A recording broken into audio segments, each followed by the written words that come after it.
Magistrado Yaupol, adelante, bienvenido. ¿Puede iniciar? ¿Nos escucha bien?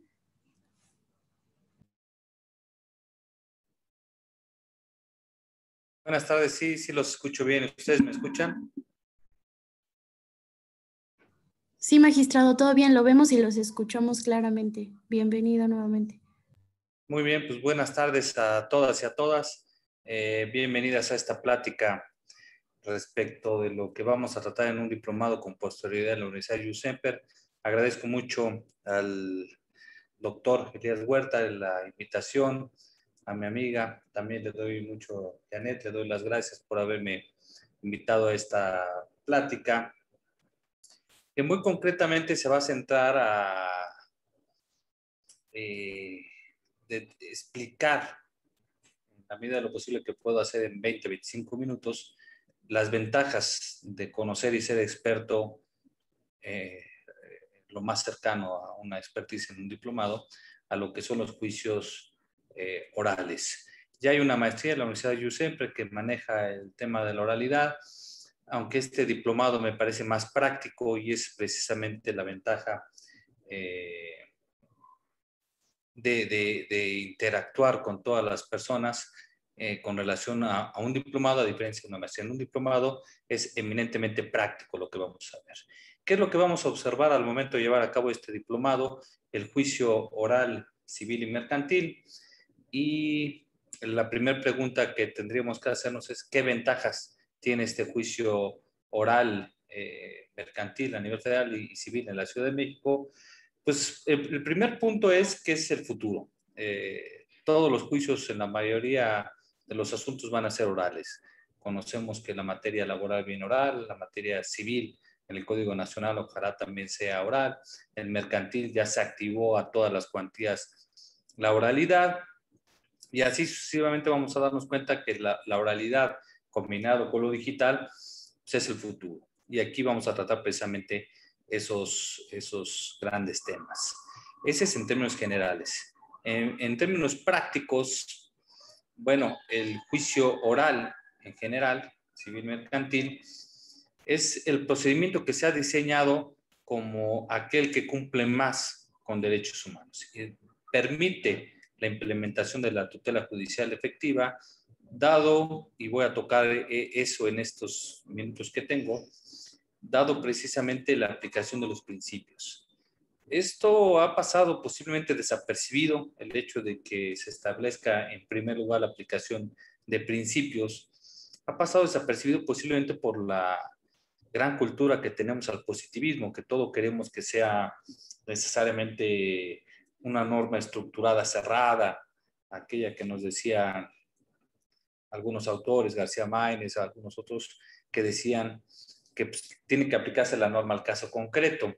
Y ahora que hablamos de que tenemos que aplicar de preferencia los principios, pues entramos en un shock, ¿no? Y siempre buscamos, pero aún así buscamos el artículo que nos solucione el problema. Entonces, este fue el primer cambio importante en cuanto a un procedimiento tradicional escrito a un sistema oral, la aplicación de los principios. Por eso yo quiero remarcarlos en esta plática anticipada, porque esos principios precisamente son los que nos dicen cómo actuar dentro de un procedimiento. Espero que ya me escuchen bien. Los que están escribiendo de que no se escuchaba mi voz, me avisan por favor por escrito si sí. ¿Qué ventajas tiene la aplicación de estos principios de oralidad? Vamos a poner algunos ejemplos, insisto, es muy poco tiempo, y uno de ellos es, por ejemplo, la inmediación.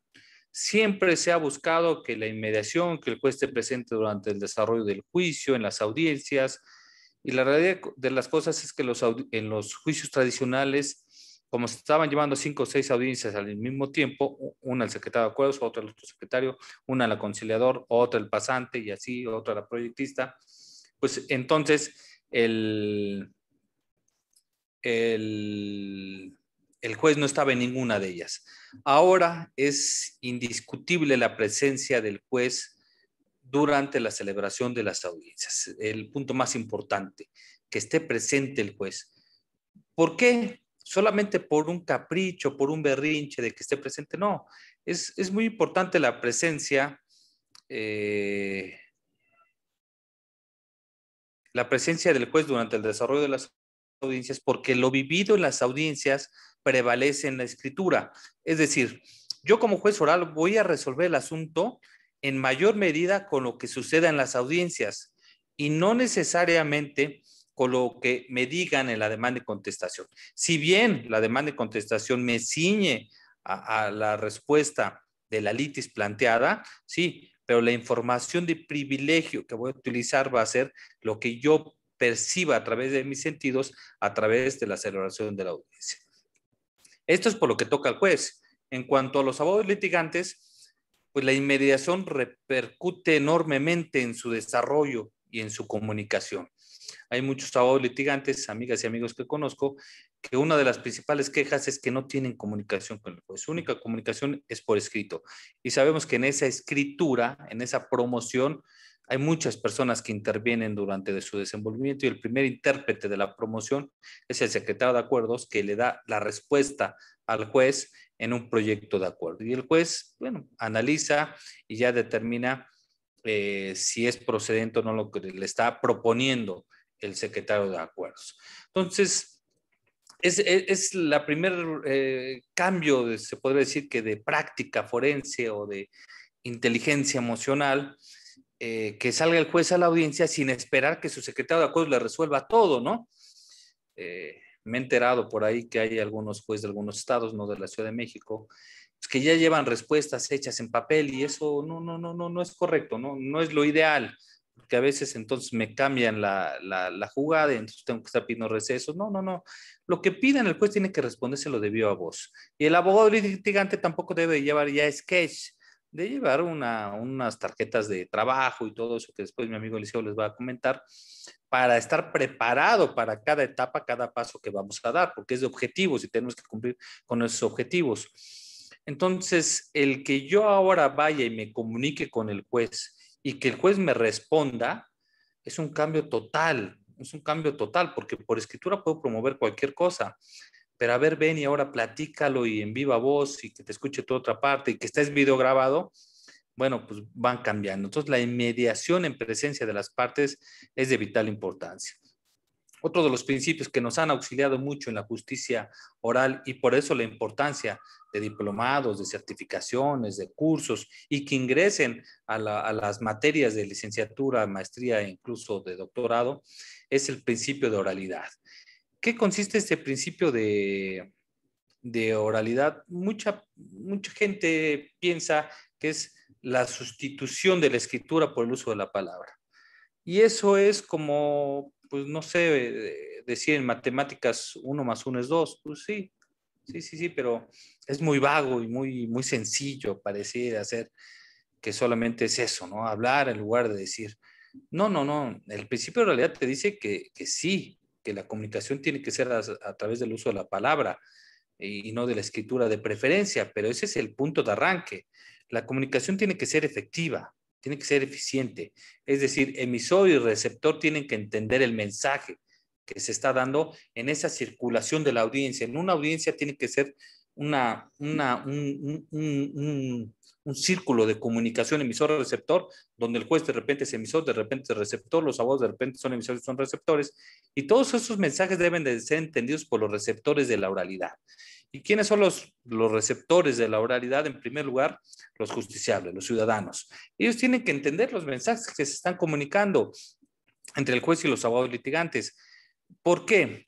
Bueno, en un procedimiento escrito, si yo le dicto un acuerdo o una sentencia a un abogado, el abogado le va a traducir lo que está escrito a la persona que es su clienta. Obviamente, se la va a traducir a su favor. Él nunca va a decir, oye, pues sabes que pues tenías que perder, ¿no? Él va a culpar a terceras personas y lo más seguro es que culpe al juez. Si eso también sucede en una audiencia oral, qué tristeza porque no se aplicó el principio de oralidad. Es decir, no hubo una comunicación eficiente y efectiva con los justiciables. Es decir, si sale el justiciable terminando la audiencia y le pregunta a su abogado, oiga, ¿qué pasó allá adentro? Porque no entendí nada. Eso es de preocuparse, porque entonces estamos llevando simulacros de audiencias orales, sin ningún principio de oralidad. Y lo único que estamos haciendo es reproducir, ya sea de memoria o por costumbre, lo que hacíamos por escrito, ahora reproducirlo de viva voz.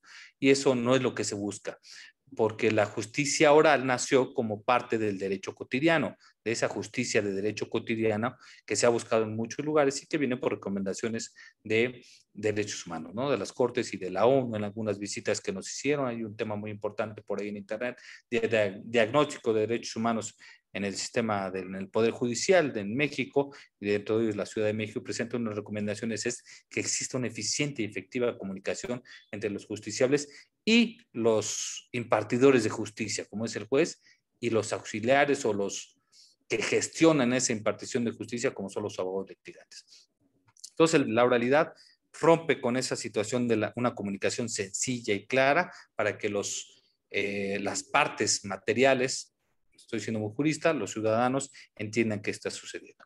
Los segundos receptores de nuestros mensajes son el público en general.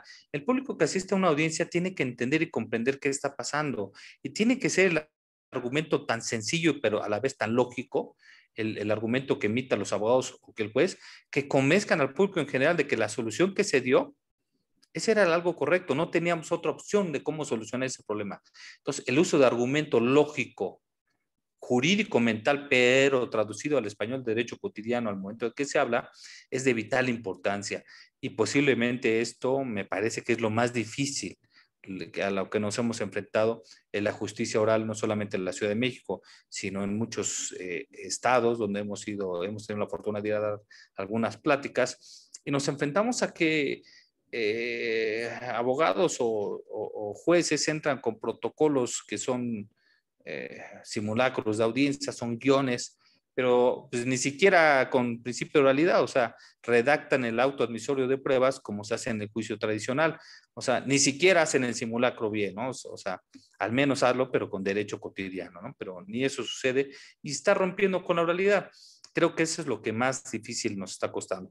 Y eso lo vamos a solucionar, evidentemente, poco a poco a nivel nacional, con designación de jueces y de abogados certificados con perfiles de oralidad, no con conocimientos de oralidad, sino con conocimientos y perfiles de oralidad. No cualquiera debe de transitar a los juicios, a ser abogado o ser juez en juicios orales, debe cumplirse con un perfil. Ya habrá otro tipo de procedimientos en otras instancias o distintos juicios tradicionales donde el juez que le guste contestar por escrito y con formulismos, pues tenga cabida, pero en realidad debe ser distinto. Hay otros principios que también auxilian bastante, como son el principio de concentración. En un juicio oral, por ejemplo, un pago de nulidad de cheque, ¿sí?, por no ser la firma, en un juicio tradicional escrito nos tardamos aproximadamente de 8 meses a 1 año, año y medio en dictar solamente la sentencia definitiva. Aquí en un juicio oral tenemos la práctica de que en mes y medio, 3 meses, ya tenemos la sentencia en tratándose de nulidad de cheques por no ser la firma. Entonces, son mucho más fáciles. ¿Por qué? Uno es precisamente por el principio de concentración de las etapas procesales. Este principio de concentración también me parece que no está bien aprovechado, porque todo el mundo busca la concentración cuando el artículo lo dice. Es decir, yo puedo concentrar actos cuando el artículo me lo dice. Entonces, el principio de concentración parece ser que se ciñe a la actividad legislativa para que el legislador concentre etapas. Yo creo que el principio es para que el juez, cuando lo estime pertinente, en concordancia con los abogados litigantes, concentre en cualquier etapa del procedimiento, sin violar el debido proceso, sin brincarse etapas, pero sí que se lleve en la práctica común la concentración. Y la verdad es que lo hacemos únicamente en aquellos casos en que la ley lo dice. Entonces ese principio de concentración se pierde y hasta ahorita se ha abocado más a una labor legislativa de buscar reformas para concentrar etapas procesales, pero a través de reformas a las normas positivas. Ojalá aprovechemos más. Hay otros principios, por ejemplo el de publicidad, que es precisamente tratar de legitimar a estos juicios orales a la sociedad. A través de esta publicidad se da cabida a un derecho humano como es la transparencia, y así todo el mundo debe tener conocimiento de qué está pasando en nuestros juicios orales, ya sea a través de la comparecencia, más bien dicho, con el ingreso a la sala de público en general en las audiencias, donde pueden ver de viva voz todo lo que está sucediendo, o el acceso a los videos y a las sentencias. Una vez que adquiere la sentencia, está firme, pues a través de los caminos correspondientes podrán solicitar lo que estimen pertinente y las audiencias que estimen idóneas. Hasta ahorita tenemos un problema en cuanto a las audiencias por el cuidado de los datos personales, pero esto tiene que también ir evolucionando. Y así podemos encontrar un diverso tipo de principios procesales que, como ustedes saben, tienen que evolucionar, tienen que ir mejorando estos principios, tienen que ser más aplicados y no esperar la reforma legislativa para su aplicación. Otra de las grandes ventajas del juicio oral, además de la concentración, publicidad, oralidad y mediación y demás principios, es que una vez establecida la litis con la demanda y contestación, ingresamos a un sistema de audiencias donde nuestra técnica cambia totalmente. Ya con posterior les darán algunos tips de cuáles son las técnicas idóneas para llevar a cabo este sistema de audiencias. Pero, ¿cuál es la diferencia entre un sistema y una etapa simplemente por ser etapa? Bueno, la gran ventaja es que el sistema es de cumplimiento de objetivos y las etapas puedo yo transitar en ellas y cumplir con objetivos, que es lo que sucede en juicios tradicionales o en cualquier tipo de juicio. Aquí no. Cada etapa debo de cumplir con el objetivo y el juez no debe permitir transitar a la siguiente etapa si no cumplimos con los objetivos, porque cada objetivo está debidamente o estratégicamente diseñada para concentrar el procedimiento únicamente a lo que realmente está controvertido y a las pruebas relacionadas a los hechos controvertidos. Está concentrado muy bien el sistema y muy bien diseñado para conciliar, para negociar el debate, para negociar las pruebas, es decir, y para que al momento de la audiencia de juicio preguntemos lo que tenemos que preguntar.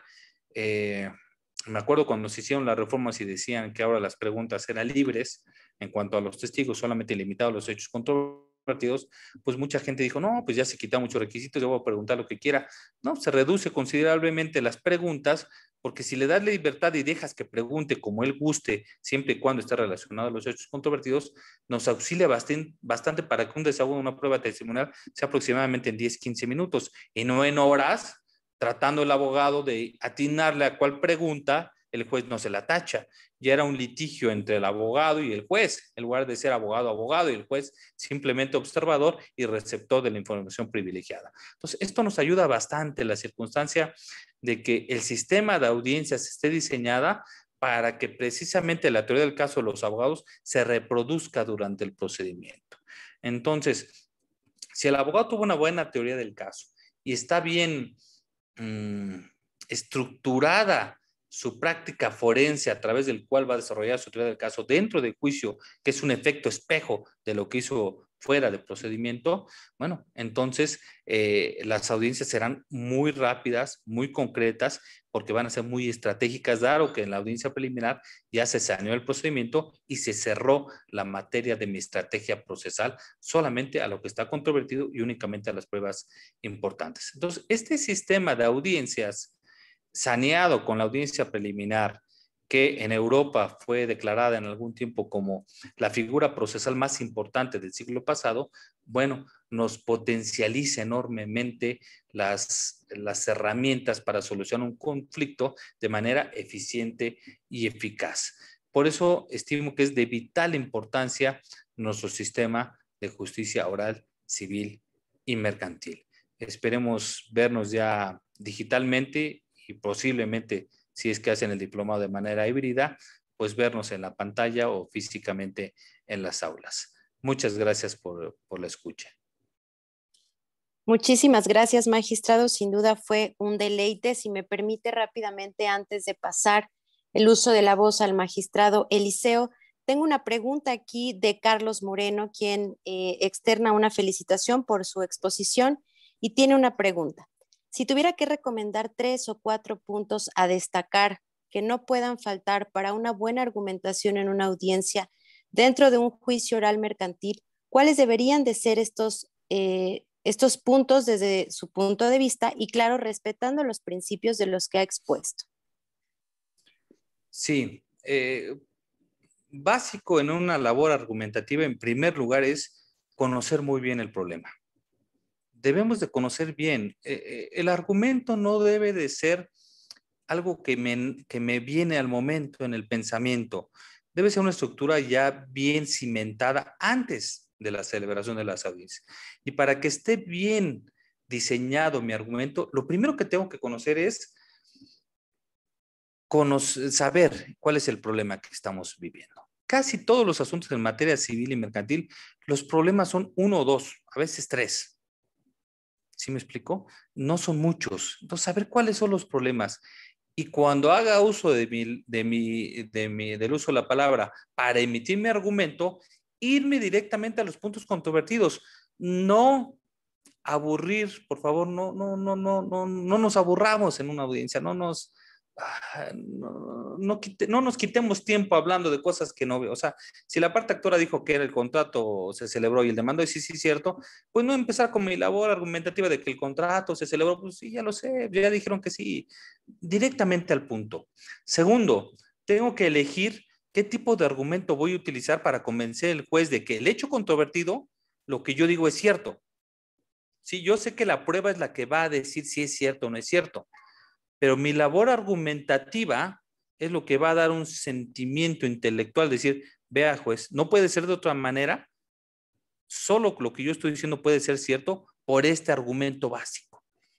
Y esa labor argumentativa puede ser jurídico, puede ser constitucional, puede ser un argumento de derechos humanos, puede ser un argumento retórico, puede ser un argumento lógico de premisas, premisa mayor, premisa menor, conclusión. La elección del argumento posiblemente sea lo más difícil desde la época de Aristóteles. En la Epiqueia Jurídica decía, ¿qué labor argumentativo voy a utilizar para la solución del conflicto? Eso es importante, pero lo primero es saber el conflicto. Segundo, elegir qué tipo de argumento voy a utilizar. Y tercero, siempre debe de haber una comunicación corporal para con quien me estoy comunicando. Si estoy tratando de convencer al juez, habla al juez. Si estoy tratando de convencer a mi contraparte de que, oye, no es necesaria esta prueba y voy a decirte el argumento del por qué no es necesario, comunícate con tu contrario y convéncelo de tu argumento para que se excluya la prueba. Es decir, la labor argumentativa no solamente es para la definitiva, sino para todo aquello, para el cumplimiento de todos aquellos objetivos que tengo que llevar durante las audiencias. Entonces, esas serían mis 3 recomendaciones para la elaboración de un argumento. Muchísimas gracias, magistrado. Tengo por último una pregunta de Antonio Quinto. ¿Por qué si la oralidad es tan buena, los juzgadores orales dictan menos sentencias que los juzgadores de proceso escrito? ¿Acaso los juicios de oralidad aplican justicia de martillo? No tengo el dato para saber si un procedimiento escrito dicta más sentencias con juicio oral. Le pido disculpas porque no tengo ese dato, pero si usted me lo dice, lo voy a creer.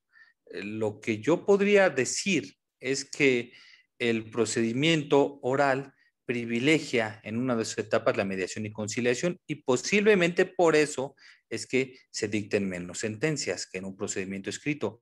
Pero la verdad es que no lo tengo ahora. En cuanto a sentencias definitivas, pues yo creo que dado que el turno se reparte por igual en asuntos civiles y asuntos mercantiles y el número en algún momento se llega a emparejar, pues podría ser que ahí exista la diferencia. Es decir, los orales todos llevan los mismos asuntos, pero el procedimiento escrito, la mayoría son hipotecarios o juicios de arrendamiento o ejecutivos mercantiles, pues conocen más asuntos de procedimiento escrito porque es más fácil entre comillas, tramitar un juicio escrito donde no se requiere la presencia del juez en todas las audiencias. Entonces, siempre se ha recomendado que la justicia oral, un juez por día lleve 3 audiencias. Ya más de 3 audiencias no es eficiente y eficaz. No quiere decir que no lo pueda llegar a hacer, pero puede tender a disminuir. Y posiblemente ese cálculo que se hizo cuando se implementó la justicia oral de llevar no más de 3 a 5 audiencias diarias convierta en que se dicten menos sentencias que en un procedimiento escrito. Pero no creo que sea por una cuestión de martillo, de situación así. El análisis de las sentencias, yo soy por naturaleza juez oral, aunque también fui muchos años juez por escrito. La naturaleza de la sentencia la analiza uno con el mismo cuidado en ambos procedimientos escritos oral, solo que en procedimiento oral uno tiene mayor información de mejor calidad, porque viene directamente de las partes contendientes y uno la analizó en forma directa. Muchísimas gracias, magistrado. Tenemos 2 preguntas más. Las voy a dejar en stand-by. Vamos a dar el uso de la voz ahora, si me lo permite, al magistrado Eliseo. Magistrado Yaupol, no nos despedimos. Nada más por el momento le agradezco mucho que nos haya brindado estas grandes aportaciones y por supuesto que será un privilegio verlo en el diplomado. Nos vemos en unos minutitos. Gracias. Bye. Gracias.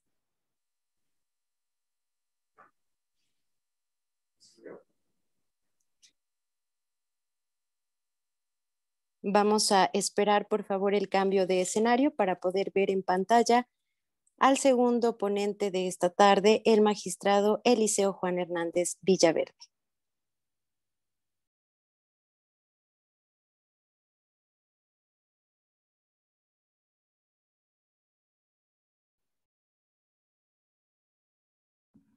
Buenas tardes. ¿Qué tal, magistrado? Muy buenas tardes. Bienvenido a esta segunda etapa del webinar. Ya tuvimos una exquisita conversación con el magistrado Yaupol y ahora, bueno, es su turno. Yo cedo cámaras y micrófonos. Adelante, por favor. Gracias, muchas gracias. Buenas tardes a todos, a todas, a todos.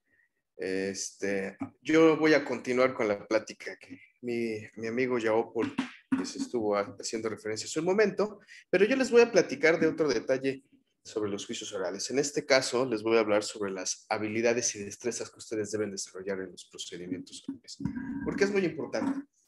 El magistrado Yaupol ya les comentó muy rápidamente una de las principales características del procedimiento oral, que es precisamente un juicio que se rige medularmente por principios y con un mínimo de reglas. No quiere decir que el juicio oral no se regule por reglas. Todos los procedimientos se rigen por reglas. Lo único que sucede es que en materia de oralidad, pues las reglas tienden a reducirse. Y esto con una finalidad, que podamos desarrollar los principios del juicio oral que ya escucharon. Oralidad, inmediación, continuidad, concentración, igualdad, publicidad, todo ello con la finalidad de que el juez tenga mayores herramientas para poder resolver el conflicto. El juicio oral, por su naturaleza, está diseñado no para pelear, está diseñado para resolver el problema. Y la mejor manera de poder resolver el problema es que el juez cuente con ciertas herramientas que le permitan tomar decisiones que privilegien la solución del problema sobre las formalidades. Desde esta perspectiva, ¿qué es lo que sucede? Estamos acostumbrados y fuimos educados la mayoría de los abogados, pues a efecto de que necesariamente hagamos lo que la ley nos diga. Es decir, no puedo actuar, no puedo hacer, no puedo decir si ahí no tengo un artículo expreso que me lo autorice. Eso es bueno, nos dota de seguridad jurídica. Sin embargo, el nuevo paradigma del juicio oral es que hay un mínimo de reglas con la finalidad de que tengamos un estándar básico o un estándar mínimo de debido proceso legal, de seguridad y legalidad, y que se permita y faculta al juez a que pueda tratar el asunto o instruir el asunto a través de principios. Pero ¿cómo vamos a desarrollar estos principios? Los principios son valores o estándares mínimos para poder actuar. Si hay un principio de oralidad es porque el procedimiento oral debe de regirse por un valor que consiste medularmente en la comunicación a través de la palabra hablada, pero un valor que en determinado momento puede estandarizarse dependiendo del caso concreto, de manera tal que se privilegie la comunicación, incluso aún en los supuestos en que no se puede hablar. Y me explico.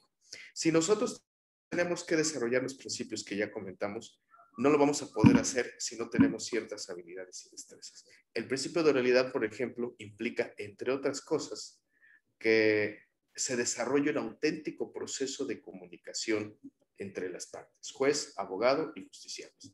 Pero no nada más los principios son valores mínimos, también los principios son metodologías de trabajo, es decir, una diferente manera de decir, de actuar o de ser.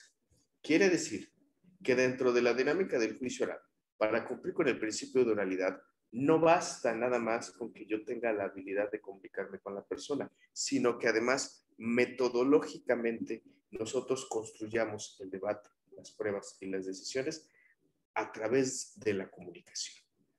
De ahí precisamente que la comunicación oral sea sumamente importante, porque permite que la prueba sea prueba en la medida, y sí, solo sí, dentro de una audiencia se comunica y construye la misma. Por eso pesa de manera importante la oralidad. Esto significa que también cambia metodológicamente la manera de hacer la demanda y la contestación de demanda. Si bien estas etapas todavía son escritas, no significa que metodológicamente la deba yo hacer de la misma manera que una demanda que se hace en un proceso escrito. Por el contrario, metodológicamente tengo que desarrollar mi demanda y contestación de manera tal que me permita transitar a la oralidad.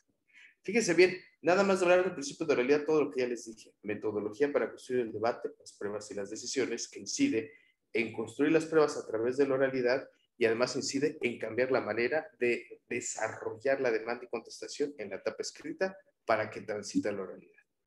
Esto significa que tanto el juez como el abogado o la abogada postulante, como personas operadoras del juicio oral, requieren de tener la habilidad para poder comunicarse, para poder estratégicamente construir pruebas y para poder estratégicamente construir un debate a través de la comunicación. ¿Qué habilidad requerimos entonces para poder llegar a este punto? Pues podemos desarrollar, por ejemplo, la teoría del caso. La teoría del caso es una habilidad y destreza que muchos, cuando la escuchan, lo primero que piensan es que es algo propio del derecho penal. Falso. Ni es propio del derecho penal, ni es propio del proceso oral. Es una metodología de construcción de cualquier debate oral o escrito. Pero tiene mayor importancia esta metodología en el juicio oral porque permite que los abogados construyan estratégicamente el caso que van a postular ante el juez oral. Es decir, su teoría jurídica, sus proposiciones fácticas y sus evidencias. Los abogados y los jueces dejamos de actuar como si fuéramos una fórmula matemática a través de machiotes, como estamos acostumbrados. Ahora tenemos que ser más estratégicos. Atendiendo cada caso concreto, tenemos que construir nuestra etapa postulatoria de manera tal que la podamos comunicar oralmente. Tenemos que desarrollar diferentes prácticas para que en la audiencia aprovechemos la oportunidad de comunicarle al juez el debate que estamos nosotros queriendo someter a su consideración. Tenemos que buscar la manera de que las pruebas se comuniquen oralmente en la audiencia. Por eso el juicio oral, una de sus características también adicionales es que se sustenta en un sistema de audiencias. Necesito una audiencia para poder construir oralmente el debate, las pruebas y las decisiones. Entonces, además de saber construir mi caso a través de la teoría del caso, requiero de otras habilidades y destrezas, como son precisamente la oratoria judicial. Debo de saber expresarme y no nada más de saber expresarme para comunicar el mensaje. Debo también saber seducir a las personas que me están escuchando. Yo nada más como un orador, no nada más comunica, también seduce con la palabra. Y esto sonará a lo mejor posiblemente descabellado para algunas personas, pero lo cierto es que es una de las grandes oportunidades que el litigante se está perdiendo con el juicio oral. Antes buscábamos la manera de poder hablar con el juez, con el alegato de oreja, porque teníamos la necesidad de ser escuchados. Queríamos tener la seguridad de que el juez estaba entendiendo nuestro caso. Ahora lo tenemos frente a nosotros en una audiencia y queremos seguirle hablando de la misma manera que lo hacemos en el proceso escrito. Decirle artículos, decirle jurisprudencias, cuando lo que tendríamos que hacer es aprovechar la oportunidad de que a través de la palabra hablada, de uso de herramientas como la retórica, la tópica, nosotros podamos llegar no nada más a exponerle un mensaje, sino también a persuadirlo a tomar una decisión y a seducirlo a través precisamente de estas palabras a tomar una mejor decisión favorable a nuestros intereses. Por eso tenemos que desarrollar la oratoria judicial. Imagínense además, como tenemos la necesidad de construir el debate a través de la palabra hablada, tengo que aprovechar la oportunidad de que estoy en la audiencia para hacerme escuchar ante el juez. ¿Y qué es lo que voy a hacer? Pues ahora voy a tener que aprender a desarrollar otra habilidad de destreza que se conoce como el alegato de apertura. Oye, pero el alegato de apertura no está reconocido en el Código de Procedimientos Civiles ni en el Código de Comercio del Juicio Oral. Bueno, pues por eso es un procedimiento oral que se rige por principios. Si tú quieres desarrollar el principio de oralidad y contradicción, vas a tener que aprender a desarrollar como práctica procesal el alegato de apertura. Muchos jueces actualmente, tanto en Ciudad de México como en otras entidades federativas y en otros países, aún sin disposición legal, ya están permitiendo la práctica del alegato de apertura en la audiencia de juicio antes del desahogo de pruebas, porque le están aperturando la posibilidad precisamente a las personas postulantes para debatir el caso que están postulando. Le están dando la oportunidad al actor y al demandado de que expongan la teoría del caso de forma estratégica y persuasiva. Entonces, imagínense, ya estamos hablando de otra técnica más. Otra técnica más, técnicas de argumentación jurídica. Si nos es difícil argumentar en forma escrita, en forma oral, todavía nos va a ser más difícil, porque no nada más me tengo que ocupar y preocupar de darle al juez razones para que tome una decisión en mi favor. Ahora me tengo que ocupar y preocupar de que el discurso que yo desarrolle, una combinación de oratoria con argumentación, sea lo suficientemente convincente y entretenido para poderlo persuadir a tomar una decisión. Esto independientemente de las demás técnicas que puedo desarrollar, como por ejemplo la técnica del interrogatorio y la técnica de la objeción. El juicio oral nos permite ahora, a través del desarrollo del principio de contradicción, de igualdad, de continuidad y concentración, las mejores técnicas de interrogatorio en el desahogo de prueba confesional, testimonial, pericial e incluso la declaración de parte o de hechos propios, con la finalidad de darle información de calidad al juez. Ya no se trata de interrogar por interrogar, de interrogar como requisito o al a ver quién quita y pega y a ver qué pasa. Ahora, la nueva técnica de interrogatorio nos permite, a través del desarrollo del principio de contradicción, igualdad, contradicción, igualdad y oralidad, que la persona que interroga directamente se comunique con el interrogado para desarrollar ese proceso entre el emisor y el receptor de la pregunta para que desarrolle la técnica en forma directa. Ya no va a haber una triangulación entre la persona que pregunta, el juez que califica y el testigo que responde.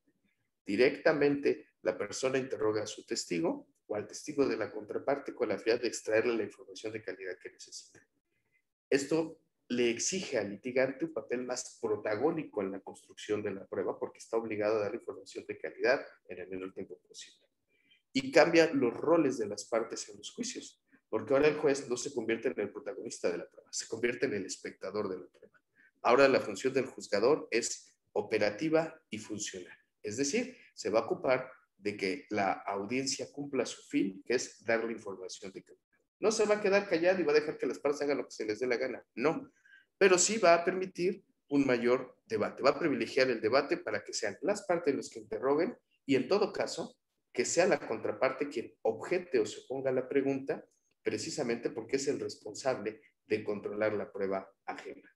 Esto permite desarrollar en condiciones de igualdad la construcción de las pruebas, por un lado. Por otro lado, permite desarrollar más la libertad de construir la prueba. Y por otro lado, le permite a las partes desarrollar a través de este principio de contradicción las mejores oportunidades y posibilidades de probarle al juez lo que consideran sin que el juez se convierta en un obstáculo para ello. El juez se convierte ahora en una persona que además de ser espectadora, su función operativa y funcional lo convierte en una persona en el cual le permite desarrollar más el principio de inmediación al gozar de mayor imparcialidad. ¿Por qué? Porque cuando al juez le quitamos el papel de ser el constructor de la prueba y convertirse en más espectador que protagonista de la misma, le permite tener una posición de mayor ageneidad para poder percibir la prueba y de una otra manera le permite privilegiar mayor objetividad. Esto es muy importante porque nos evitamos problemas que se dan en la práctica, como es la calificación oficiosa de las preguntas. Esto, repito, no quiere decir que el juez se quede callado. Puede intervenir, sí, en forma muy excepcional, para evitar que se pierda el debate. Por eso es operativo y funcional. Pero ¿cómo vamos a desarrollar nosotros esta habilidad? Pues a través de la técnica de interrogatorio y a través de la técnica de objeción. Yo tengo que aprender a interrogar para darle al juez información de calidad.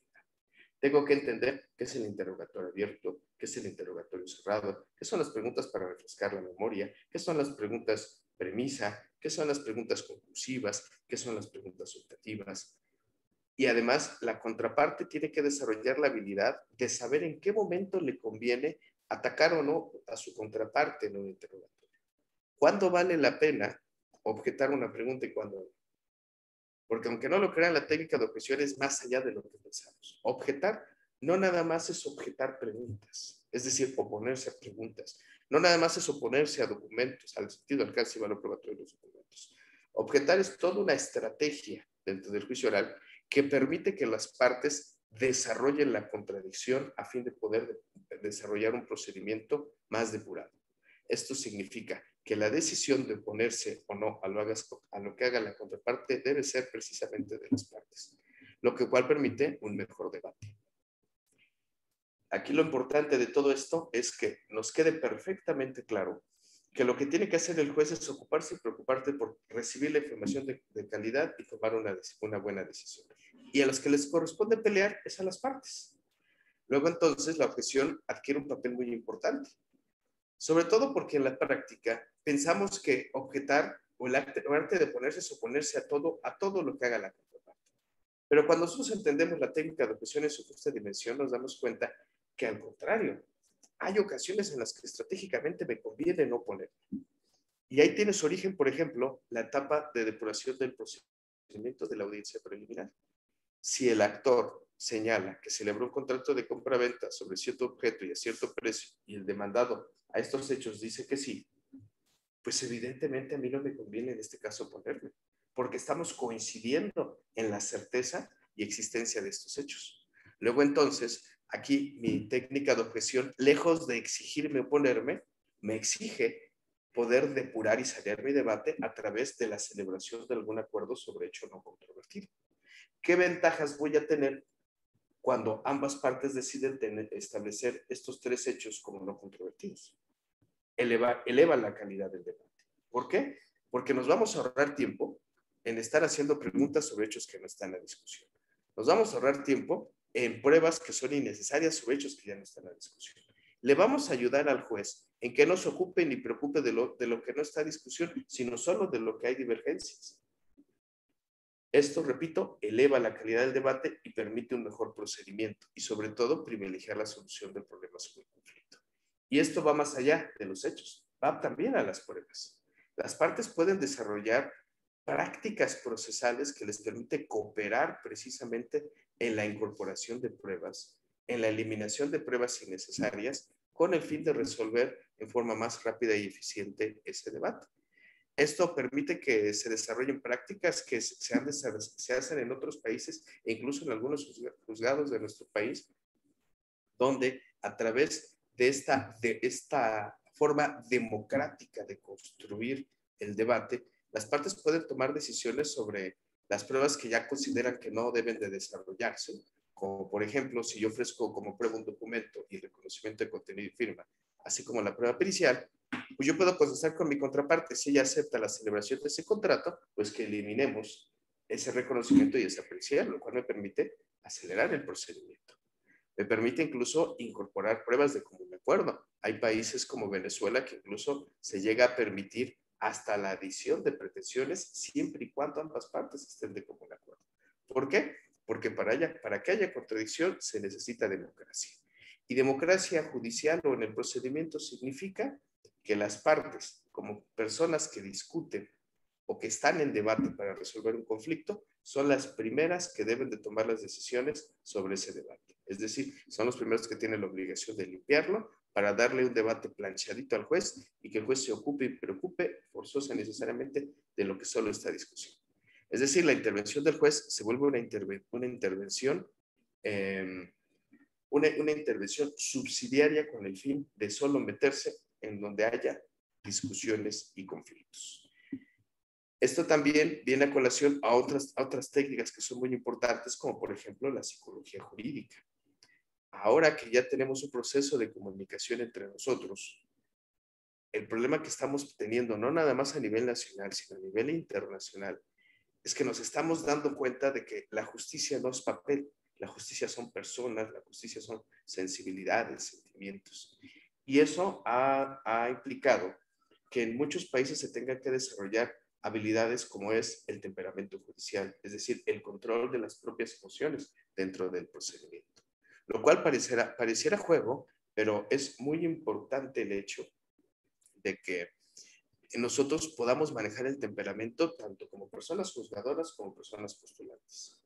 Imagínense una persona que no tenga la empatía de poder entender a la gente que viene a su juzgado a resolver un conflicto y que lejos de ser empático con la solución del problema, pues simplemente toma una actitud que conflictúa a las personas y que además no les permite tener la comodidad de poder resolver el problema. O imagínense un abogado que en una etapa de conciliación, lejos de querer conciliar, pues le echa más leña al fuego para que el debate continúe. De ahí que también la psicología jurídica sea una técnica muy importante. Tenemos técnicas además que abarcan medios alternativos de solución de conflicto. Si ustedes no lo habían reflexionado, ahorita se los comento para que lo piensen.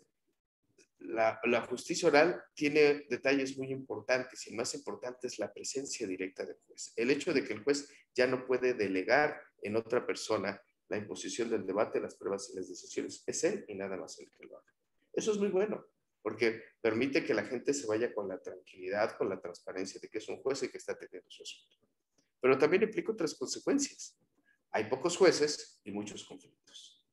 Si nosotros no somos conscientes de esto y pensamos que todo lo vamos a resolver directamente con el juez y nada más con el juez, pues corremos el riesgo de colapsar precisamente la justicia oral. Porque judicializar, por decirlo de alguna manera, cualquier conflicto implica prácticamente ahorcar a la mayoría de los jueces, porque va a llegar el momento en el cual, por muy rápido que pueda ser un procedimiento legalmente y en el papel, pues ya no van a poderse dar abasto de celebrar tantas audiencias. Hace un momento ya lo dijo el magistrado Yaópolo. El estándar de celebración de audiencias de un juez diario es mínimo, si queremos que haya trabajo de calidad.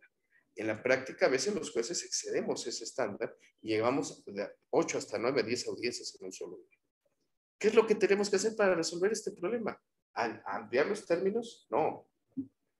Cambiar el paradigma de las personas justiciables, de las personas abogadas y de las personas juzgadoras para efecto de privilegiar la solución del problema sobre el conflicto. Es decir, el ejercicio y uso de medios alternativos de solución de conflictos. En la medida que nosotros estemos desarrollando estas habilidades, nos va a permitir precisamente que podamos resolver la mayoría de los conflictos a través de estos medios alternos y llegar al mínimo que acudan a la judicialización, lo cual nos va a permitir que los jueces se ocupen y preocupen de los conflictos que verdaderamente haya imposibilidad de hacerlo a través de medios alternativos. Pero si estamos pensando que todo lo vamos a resolver ante los juzgados, pues evidentemente vamos a tener un problema. Pero si nosotros no conocemos estos medios alternativos de solución de conflictos, no conocemos las diferentes formas de negociación, pues evidentemente no vamos a contribuir a poder resolver este problema. Precisamente por eso las técnicas, habilidades y destrezas, en estos ejemplos muy rápidos que les estoy platicando, son muy importantes. ¿Cómo nosotros podemos participar como operadores del juicio oral, sea como personas juzgadoras, sea como personas postulantes, en un procedimiento oral que se rige por principios con un mínimo de reglas, si no tengo las habilidades y destrezas suficientes para poder desarrollar oralidad, inmediación, continuidad, concentración, igualdad? Pues bueno, pues tengo que desarrollar las habilidades. ¿Cuáles son? Teoría del caso. Son 10. Les menciono algunas. La teoría del caso, medios alternativos, solución de conflictos, alegatos, interrogatorio, objeción, argumentación jurídica, oratoria judicial. La más reciente, los sistemas de gestión. La Organización de los Estados Americanos ha estado postulando en todos los países de América Latina y los países del mundo, donde estamos transitando a la oralidad, que todas las personas que somos operadores del juicio oral desarrollemos habilidades de gestión. Gestión del caso, gestión de salas, gestión de audiencias, gestión de trabajo. Estas 4 habilidades son muy importantes, porque si nosotros no estamos dispuestos a trabajar diferente, si nosotros no estamos dispuestos a estudiar nuestro caso en forma distinta, si no estamos dispuestos a preparar nuestras audiencias y a trabajar en la audiencia de forma diferente, independientemente del papel que nosotros hagamos, no va a poder funcionar la oralidad. La oralidad está diseñada, en primer lugar, para que el que se luzca es el abogado postulante. De tal manera que de nada sirve tener un buen juez oral si no tenemos un buen postulante oral. Y la inversa, de nada me sirve un buen postulante oral si no tenemos un juez oral. De ahí que sea muy importante cambiar las diferentes maneras de trabajar estos aspectos para que podamos desarrollar habilidades de gestión que nos permitan que el juicio oral se desarrolle mejor. Y para cerrar esta plática muy rápida sobre estas diferentes habilidades que vamos a platicar a lo largo del diplomado, básteles con saber que una de las formas más paradigmáticas de poder trabajar a través de los sistemas de gestión es precisamente desarrollando la cultura de los precedentes. Es decir, que las personas juzgadoras puedan tratar de homologar las prácticas judiciales con la finalidad de que las personas postulantes puedan conocer los criterios que se va a trabajar en las audiencias, criterios de carácter procesal, no de fondo, y de una otra manera, pues, evitar el hecho de que tengan diferentes criterios. Precedentes que también no nada más son responsables de las personas juzgadoras, sino también de los abogados postulantes, que traten de unificar sus sistemas de trabajo, sus prácticas procesales en la audiencia para que también las personas juzgadoras en un mismo sentido puedan unificar estas prácticas y evitemos precisamente que cada quien tenga el estilo diferente de hacer las cosas. Eso es precisamente parte de lo que nos va a ayudar estas nuevas prácticas, estas nuevas habilidades y destrezas que tenemos que desarrollar en el juicio oral.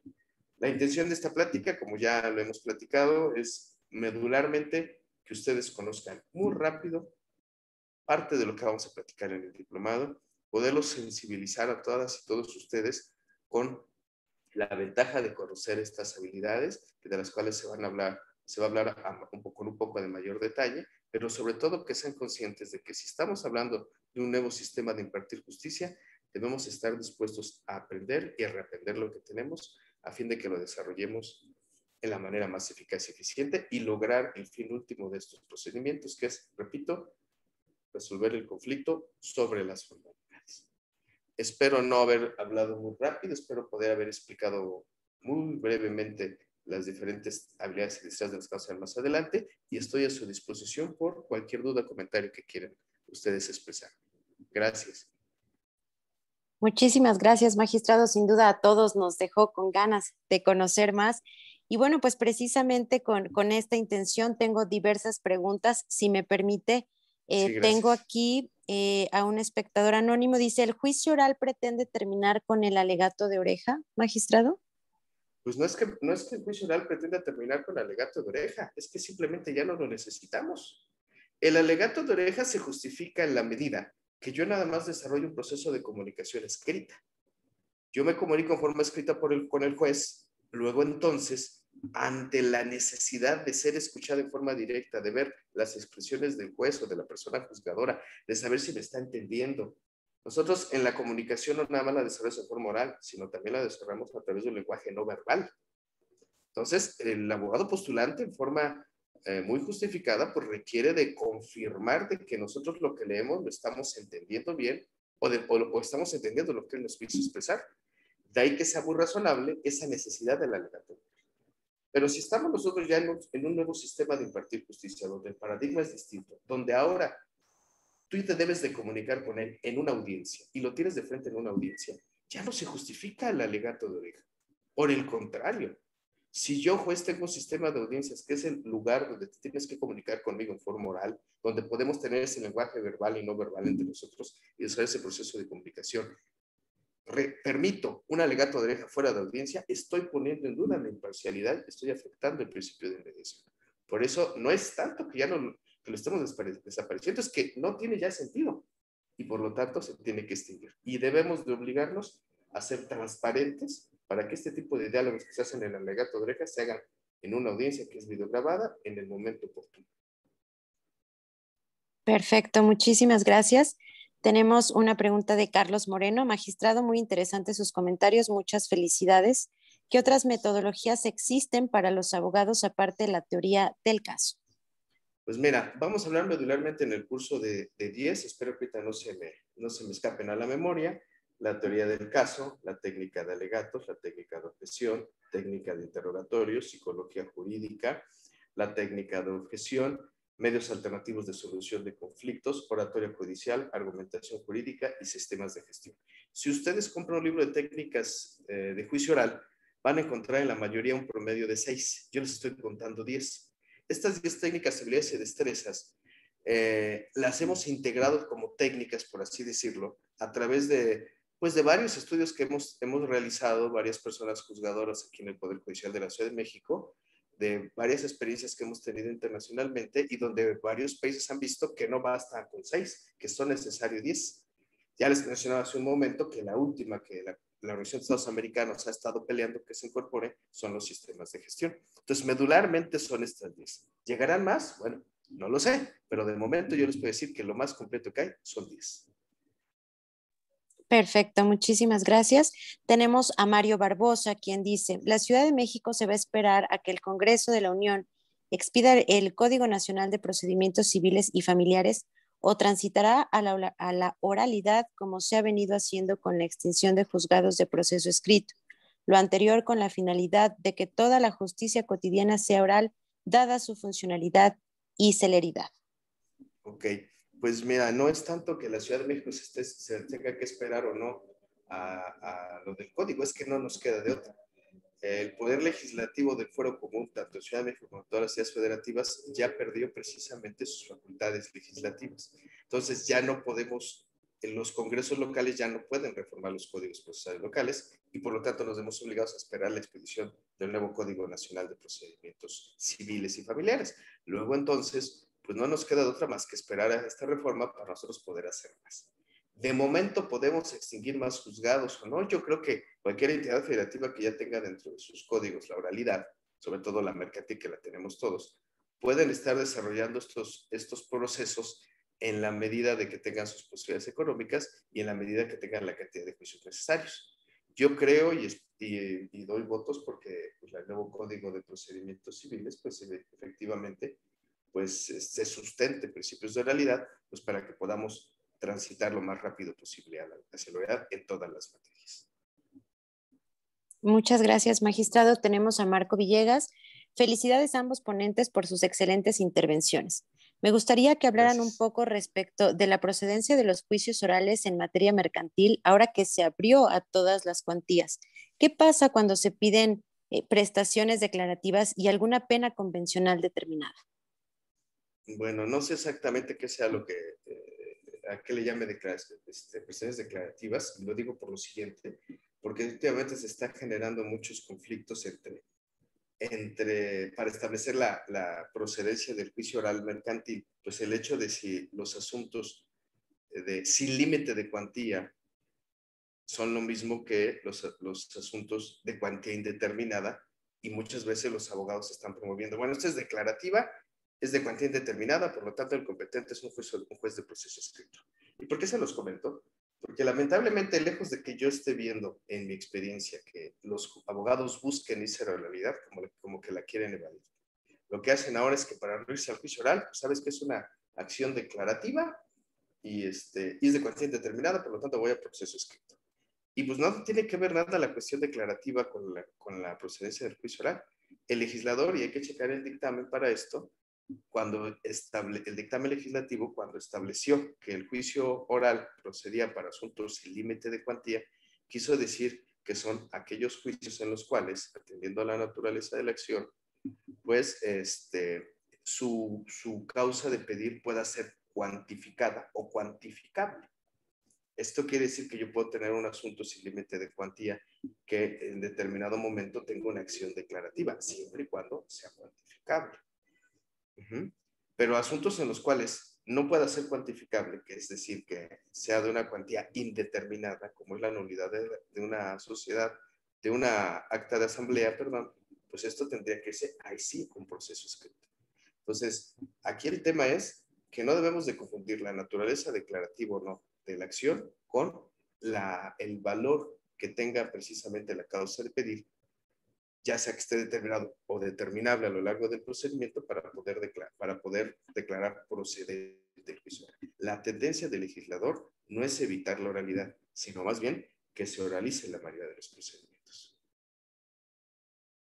Muchísimas gracias, magistrado. El tiempo se nos está agotando, por lo que voy a hacer lectura de una última pregunta.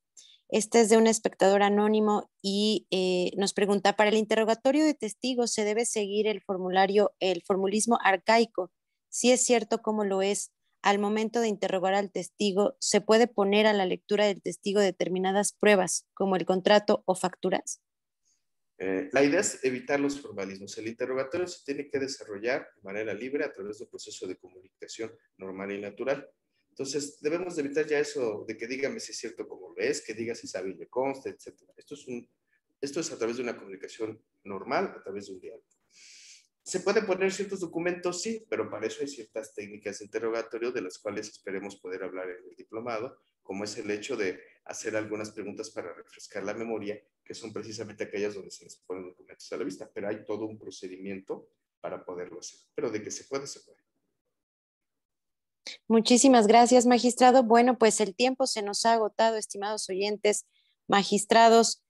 Yo daría por concluida esta tarde, siendo las 8:09, agradeciendo de antemano a todos aquellos que nos acompañaron hasta el último minuto y por supuesto a cada uno de los magistrados que nos compartieron como siempre con una excelencia sus experiencias.